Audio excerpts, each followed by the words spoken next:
Secretaria Estadual de Educação vai inaugurar 12 escolas no município do Rio até o final do ano. CCJ discute cotas para filhos de agentes de segurança pública em escolas técnicas. E plenário aprova a criação de cadastro de pessoas e empresas que transportam e vendem água em carros-pipa. O Jornal da Alerj começa agora.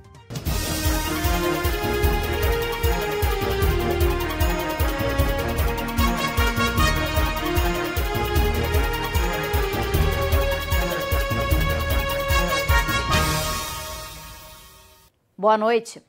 A Secretaria Estadual de Educação vai inaugurar 12 escolas no município do Rio de Janeiro até o final deste ano.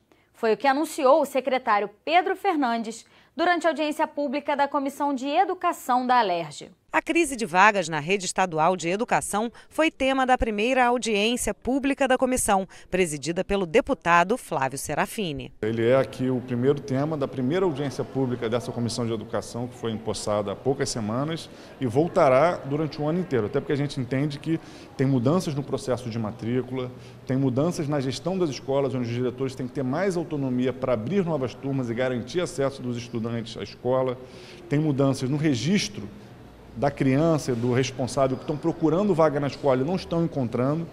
Ou seja, isso tudo tem que acontecer. E para que a gente consiga fazer com que isso não se repita, ao longo de todo o ano a gente vai estar enfrentando essas questões. Segundo o secretário de Educação, Pedro Fernandes, dos 20 mil estudantes que esperavam por vagas na capital, 15 mil já foram matriculados. Ainda estão fora da rede estadual de ensino, só no município do Rio de Janeiro, 5 mil alunos. O secretário também revelou que o orçamento deste ano, em relação ao ano passado, foi reduzido em 210 milhões de reais. Mesmo assim, ele está otimista. É importante frisar que mesmo com menos 210 milhões, nós ampliamos as GLPs, que é a contratação da carga horária dos professores desde o início do ano, coisa que não era feita nas gestões passadas. Hoje não temos problema de vaga, de falta de professor, com algumas exceções muito pontuais.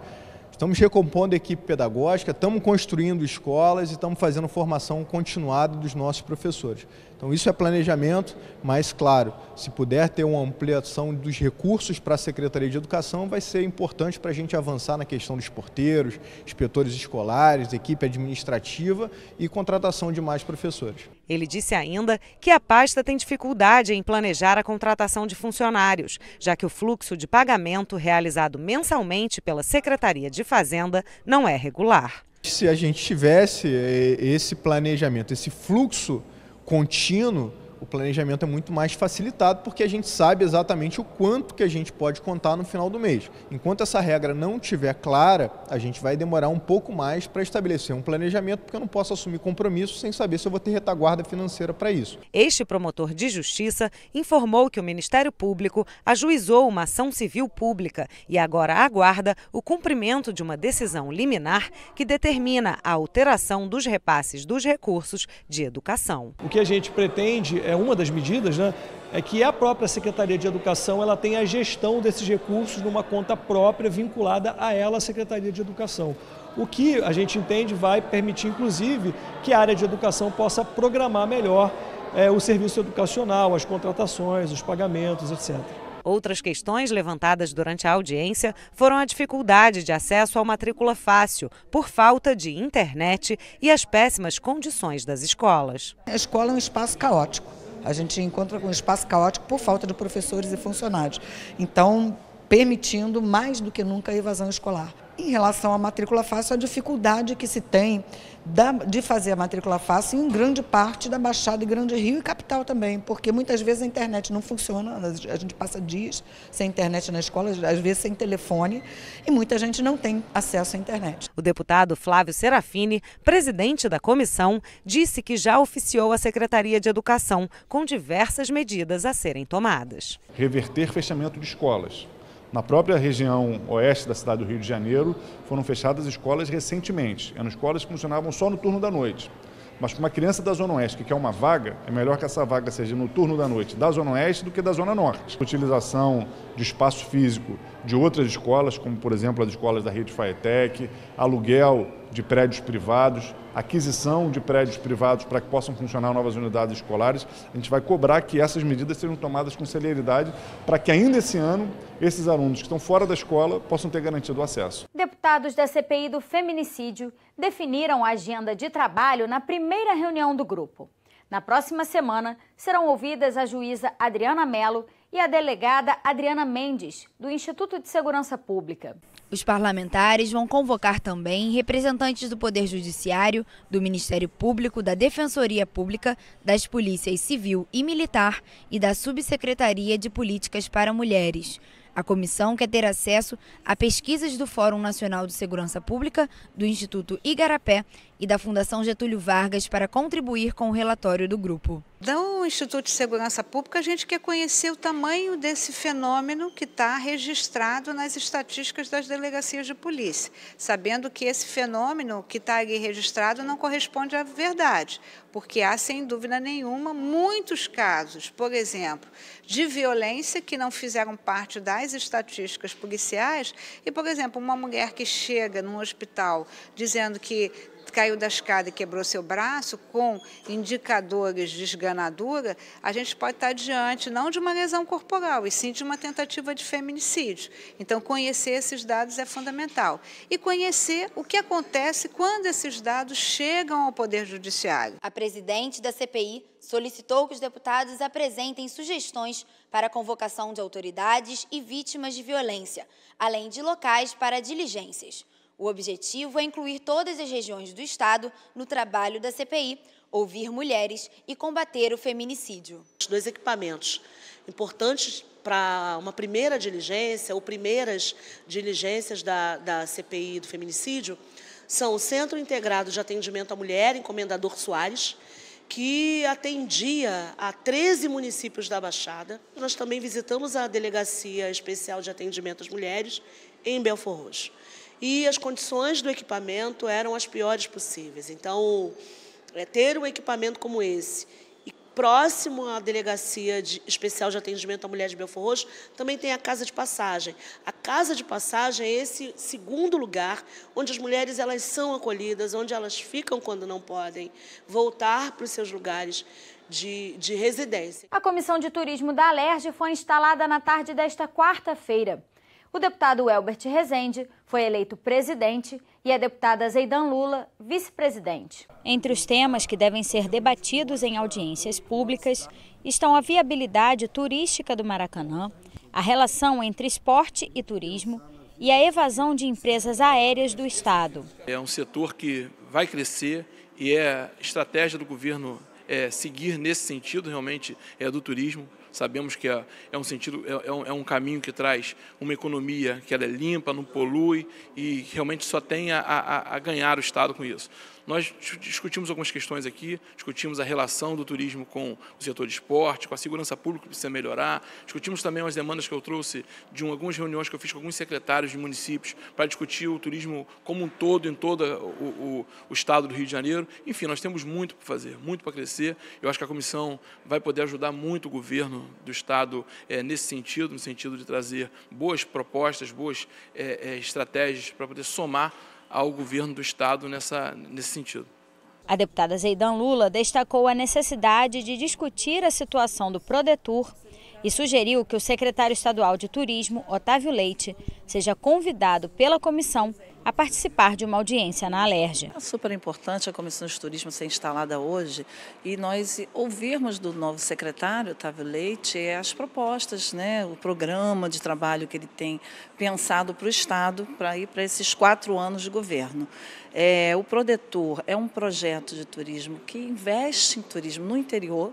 O estado do Rio de Janeiro é um estado belíssimo e está muito subaproveitado. As cidades estão sem esse apoio turístico. A gente sabe que o turismo ele é um setor de geração de renda. O estado do Rio pode ter cotas para filhos de policiais civis, militares, bombeiros e inspetores de segurança e administração penitenciária ingressarem em escolas técnicas. A proposta foi analisada durante reunião da Comissão de Constituição e Justiça. A CCJ também aprovou o parecer ao projeto de lei do deputado Marcos Miller, que obriga o registro do tipo sanguíneo nos uniformes de alunos das escolas privadas e da rede pública estadual.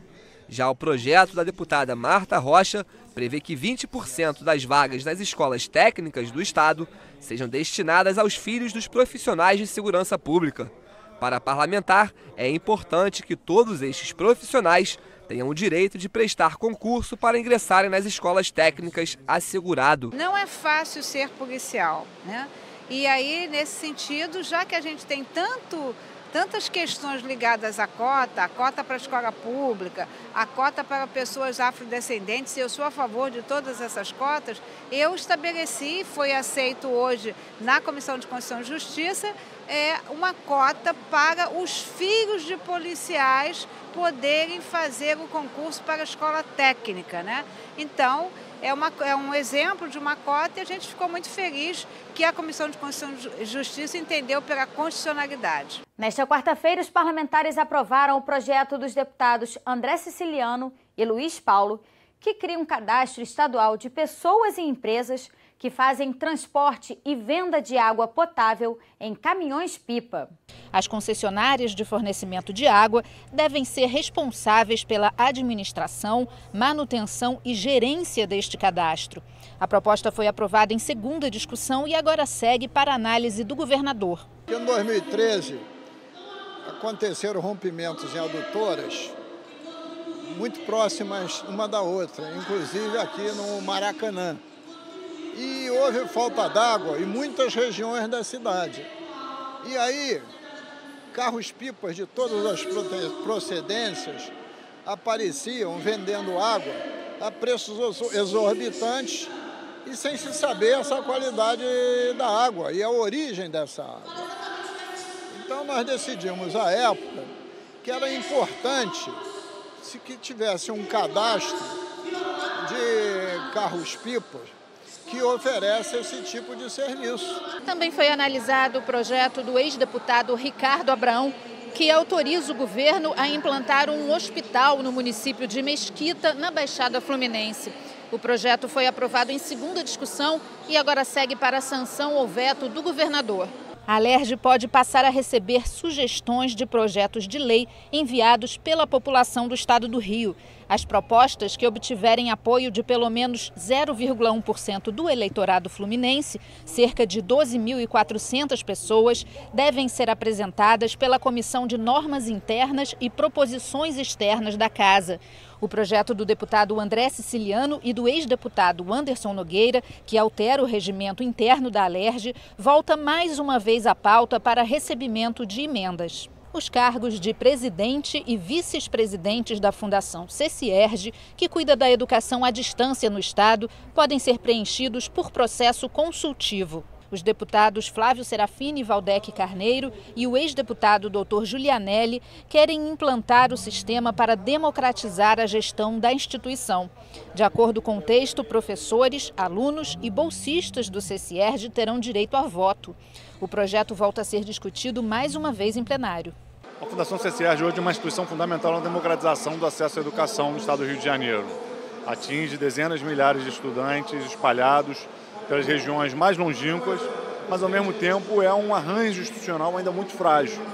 A gente quer que a Fundação CCERJ se torne de fato uma instituição de Estado, que seu corpo técnico participe da sua construção institucional. E uma das formas de a gente alcançar esse objetivo é consolidando uma gestão democrática. Pode ser criado no Rio o programa Boa Visão na Terceira Idade, para oferecer atendimento oftalmológico para pessoas com 60 anos ou mais. A proposta do ex-deputado José Luiz Nancy determina que devem ser feitos convênios com as prefeituras para a realização do programa. Pacientes que precisarem de algum tipo de tratamento devem ser encaminhados para as unidades do Sistema Único de Saúde. O projeto recebeu 3 emendas e volta a ser analisado pelas comissões. O projeto do deputado Carlos Mink cria a política estadual de restauração ecológica, com o objetivo de empreender ações de recuperação da Mata Atlântica.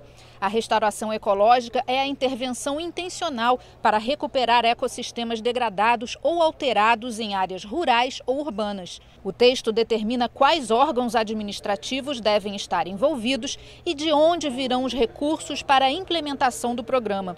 A proposta também autoriza o governo a criar um plano estadual de restauração ecológica. A matéria foi aprovada em primeira discussão e retorna à pauta para mais uma votação. No substitutivo aprovado agora na CCJ, no plenário, nós unificamos isso. Então, a própria política já inclui o plano. E o que é o plano? Nós desmatamos muito e lutamos contra o desmatamento. Mas esse projeto é para restaurar. Não adianta plantar uma árvore aqui e outra colar. Tem que ter um contínuo florestal, sobretudo pegando as encostas para evitar deslizamento e as margens dos rios para evitar assoreamento. E tem que ter um fundo para isso. As instituições bancárias do Estado do Rio devem permitir a entrada dos clientes nas agências, sempre que o sistema bancário estiver indisponível ou fora do ar. Caso o sistema não volte durante o horário de expediente do banco, devem ser distribuídas senhas para garantir a prioridade do atendimento no dia seguinte. A regra deve valer tanto para os bancos públicos quanto para os privados. A proposta do deputado Valdec Carneiro foi aprovada em primeira e retorna ao plenário para mais uma discussão. É um projeto que está no campo da defesa do consumidor, né? O cliente de serviços bancários é um consumidor desses serviços. Ele tem que ser tratado com respeito. Se tem um problema causado pelos serviços do próprio banco, o cliente não pode ser penalizado. O Jornal da Alerj fica por aqui. Você pode acompanhar a programação também em nosso site e pelas redes sociais. TV Alerj, o canal do povo fluminense. Uma boa noite para você e até amanhã.